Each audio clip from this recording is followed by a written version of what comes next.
Assalamualaikum warahmatullahi wabarakatuh. Saya Indra Jati dari 10 MIPA 3 akan menjelaskan sejarah kerajaan Hindu-Buddha, yaitu kerajaan Mataram kuno. Kerajaan Mataram kuno atau bisa disebut dengan kerajaan Medang adalah kerajaan talaksokrasi yang berdiri di Jawa Tengah pada abad ke-8, kemudian berpindah ke Jawa Timur pada abad ke-10 yang didirikan oleh Sanjaya. Kerajaan ini diperintah oleh Wangsa Syailendra dan Wangsa Isyana. Berikut contoh gambar-gambar kerajaan Mataram kuno. Bagus sih. Oke, kita lanjut. Berikut adalah daftar nama-nama raja yang pernah memimpin kerajaan Mataram kuno dari dinasti Sanjaya. Yang pertama ada Rakai Mataram Sang Ratu Sanjaya. Dia memimpin dari abad 732 sampai 760 Masehi. Lalu yang kedua ada Rakai Panangkaran. Dia memimpin di 760 sampai 780 Masehi. Lalu yang ketiga ada Rakai Pikatan dari 847 sampai 856 Masehi. Lalu yang keempat ada Rakai Kayuwangi atau Dyah Lokapala. Dia memimpin pada abad ke-856 sampai 880. Rakai Watuhumalang, dia memimpin dari abad 882 sampai 899 Masehi. Lalu yang terakhir ada Rakai Watukara Dyah Balitung. Dia memimpin dari abad 898 sampai 915 Masehi. Oke. Kalau ada yang kurang jelas, baca aja. Suka. Lalu kita lanjut. Nah, kita akan membahas tentang pemimpin kerajaan Mataram kuno yang pertama, yaitu ada Rakai Mataram Sang Ratu Sanjaya. Rakai Mataram Sang Ratu Sanjaya adalah raja pertama kerajaan Medang periode Jawa Tengah. Dia memerintah pada tahun 732 sampai 760 Masehi.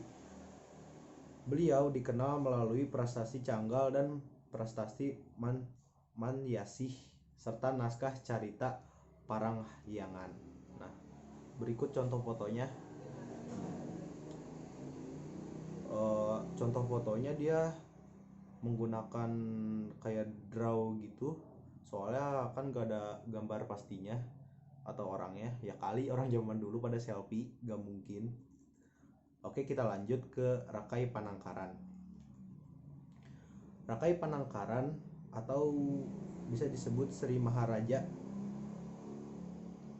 adalah raja kedua kerajaan Medang periode Jawa Tengah atau yang bisa disebut Mataram kuno.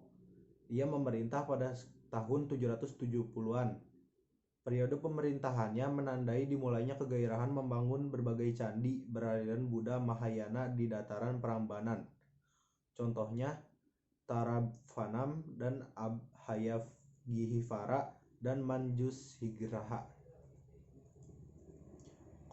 Contoh fotonya belum ada karena beliau kurang kurang terkenal lah.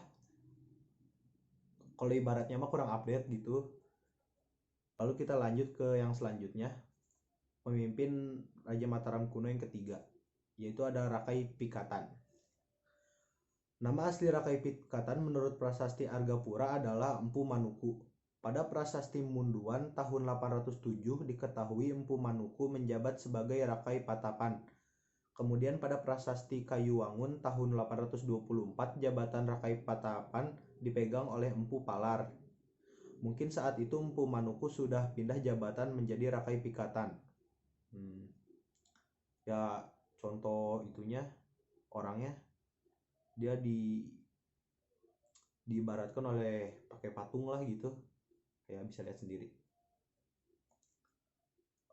Lalu kita lanjut ke yang keempat, ada Rakai Kayuwangi atau Dyah Lokapala. Rakai Kayuwangi adalah raja ketujuh kerajaan Medang periode Jawa Tengah. Dia memerintah pada tahun 856 sampai 880-an. Menurut prasasti Wantil atau prasasti Siwagraha tanggal 12 November 856. Dia Lokapala naik tahta menggantikan ayahnya yaitu Sang Jatiningrat. Pengangkatan putra bungsu sebagai raja ini didasarkan pada jasa kepahlawanan Dyah Lokapala dalam menumpas musuh ayahnya yang bermarkas di timbunan batu di atas bukit Ratu Baka. Anjas Baka. Ini contoh ininya juga di itu sih pakai patung dia. Soalnya raja-raja dulu kan ya namanya dulu belum ada kamera, jadi suka diibaratkan sama orang-orang dahulu pada pakai patung. Lalu kita lanjut ke yang ke 5 atau yang keempat ini, kayaknya yang kelima. Yang kelima adalah Rakai Watu Halang. Sri Maharaja Rakai Watu Malang adalah raja ke-8 kerajaan Medang periode Jawa Tengah yang memerintah sekitar tahun 890-an. Menurut daftar para raja kerajaan Medang dalam prasasti Mantiasih, Rakai Watuhu Malang menjadi raja ke-8 menggantikan Rakai Kayuwangi. Prasasti tersebut dikeluarkan tahun 907 oleh Dyah Balitung, yaitu raja sesudah Rakai Watuhu Malang. Sama seperti Rakai Panangkaran, dia belum ada contoh fotonya. Saya cari juga nggak ketemu-temu, jadi maklumin aja. Ya kita lanjut ke Rakai Batukara Dyah Balitung, atau nama aslinya Sri Maharaja Rakai Watukura Dyah Balitung Sri Darmodaya Mahasumbu adalah raja kerajaan Medang periode Jawa Tengah. Buset, namanya panjang banget. Dia memerintah sekitar tahun 899 sampai 911. Maaf, typo. Wilayah kekuasaannya mencakup Jawa Tengah, Jawa Timur, bahkan sampai ke Bali. Dyah Balitung berhasil naik tahta karena menikahi putri raja sebelumnya. Kemungkinan besar raja tersebut adalah Rakai Watuhu Malang yang menurut prasasti Mantiasih memerintah sebelum Balitung. WD. Berarti dia jadi raja gara-gara modal kawin sama anak raja nggak tuh? Berikut contoh fotonya ada di atas. Lalu kita lanjut. Oh udah ya. Jadi segitu aja raja-raja yang pernah memimpin kerajaan Mataram kuno dahulu. Lalu kita akan lanjut kepada kehidupan masyarakat di kerajaan Mataram kuno. Masyarakat kerajaan Mataram kuno umumnya cocok bertanam, berternak, dan melakukan perdagangan ke berbagai daerah untuk kegiatan perekonomiannya. Namun, jika dilihat melalui letak geografisnya, kecil kemungkinan kegiatan berdagang rakyat Mataram dilakukan melalui laut. Dalam aspek sosial, kehidupan masyarakat di kerajaan Mataram kuno jauh dari konflik meskipun memiliki dua dinasti yang berbeda. Ikatan persaudaraan rakyat Mataram kuno sangat kuat, dan itu dilihat dari banyaknya candi-candi besar yang dibangun pada masa itu untuk kehidupan berpolitik.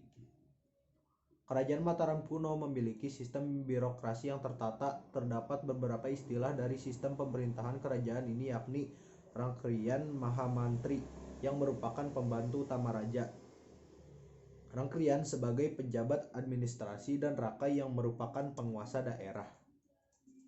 Berarti orang-orang yang hidup pada masyarakat yang hidup pada kerajaan Mataram kuno dulunya ya dia seperti ya kayak sekarang lah, bercocok tanam, berternak, dan melakukan perdagangan. Cuma dia lebih lewat laut gitu, nggak tahu kenapa. Coba ntar misalnya saya tambahkan. Oke lanjut. Yang terakhir ada penyebab keruntuhan kerajaan Mataram kuno. Runtuhnya kerajaan Mataram kuno disebabkan oleh konflik eksternal dalam kerajaan Sriwijaya. Hal ini bermula dari pengusiran Balaputra Dewa dari dinasti Syailendra dan kekalahannya dalam perebutan takhta dengan Rakai Pikatan dari dinasti Sanjaya. Serangan dari kerajaan Mataram kuno terhadap kerajaan Sriwijaya berhasil digagalkan dengan bantuan Cina. Kemudian Sriwijaya membalas serangan pada tahun 1016 sampai 1017, tepat ketika terjadi pemberontakan dalam masa pemerintahan Dharma Wangsa, pemimpin kerajaan Mataram kuno. Hal inilah yang menyebabkan kerajaan Mataram kuno berhasil diruntuhkan.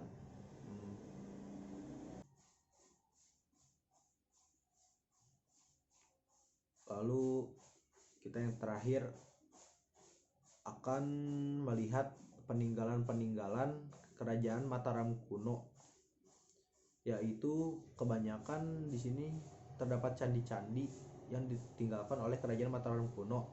Contohnya ada Candi Borobudur, Prambanan, Candi Kalasan, Candi Pelausan, Candi Arjuna, Candi Bima, Candi Sewu, Candi Mendut, Candi Semar, hingga Candi Srikandi. Berikut juga ada contoh foto Candi Borobudur dan Candi Prambanan. Oke, sudah selesai. Jadi mungkin segitu aja sedikit penjelasan dari saya tentang sejarah kerajaan Mataram kuno. Saya Indra Jati dari 10 MIPA 3. Terima kasih yang sudah menonton sampai habis. Jangan lupa like, comment, and subscribe.